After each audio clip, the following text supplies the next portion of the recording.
दुधामध्ये लोणी आहे सारभूत, पण सरळ जर तुम्ही दूध घुसळलं तर लोणी निघल का? दूध घेतलं आणि घुसळलं तर लोणी निघल का? नाही. त्याला रीतीप्रमाणे आधी इरजण टाकावं लागतं, ते मुरून द्यावं लागतं आणि मुरल्यानंतर घुसळावं लागतं आणि घुसळत असताना कोमट पाण्याचे शिपक देत करावं लागते, तेव्हा ती लोणी वर निघत चालतं सारभूत.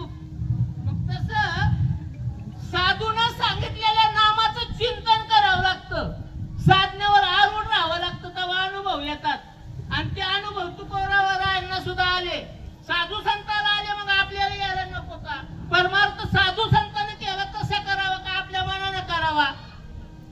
साधू संतांना जर केलेल्या परमार्थ करण्यासारखा जर करायचा असेल तर त्यांनी ज्या रीतीनं भजलं त्या रीतीनं भजावं लागल आणि त्या रीतीनं भजलं तर तुकाराम महाराज सुद्धा म्हणतात, बाबाजी चैतन्यांची माझ्यावर कृपा झाल्यानंतर मला तो भाऊ म्हटला, कंठी प्रेम दाटे नैनी नीर लोटे मंग प्रगटे राम रूपा. राम रूपाला प्रगट होता तुम्ही, ती अवस्था झाली पाहिजे. प्रपंचामध्ये तुमच्या व्यवस्थेला किंमत आहे, मग परमार्थामध्ये अवस्थेला किंमत नाही का? अवस्थेला सुद्धा तितकीच किंमत आहे. आणि म्हणून अध्यात्म चिंतन साधना याला महत्व आहे. तुम्ही साध्यदर्शीकडे जरी गेलात तरी साधना सुटली नाही पाहिजे,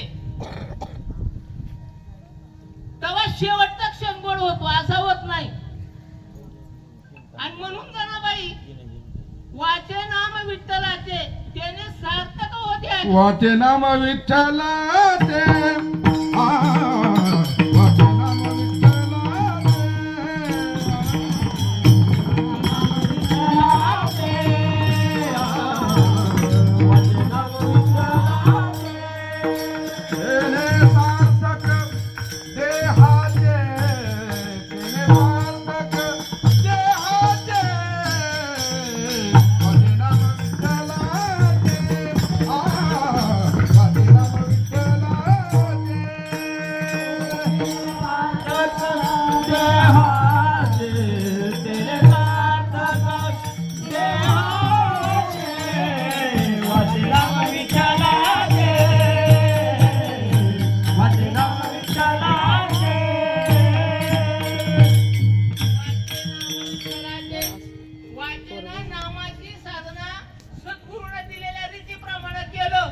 जीवनाचं सार्थक झाल्याशिवाय राहत नाही.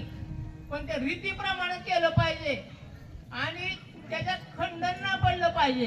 अखंड हरिनाम सप्ताह म्हणतो आपण, 7 दिवसानंतर तो खंडित होतो का अखंड असतो? या सप्तापदावर अखंड हरिनाम स्मरण केलं जातं, तो खरा अखंड हरिनाम सप्ताह आहे. आणि तसा अखंड हरिनाम सप्ताह साधू संतांना केला.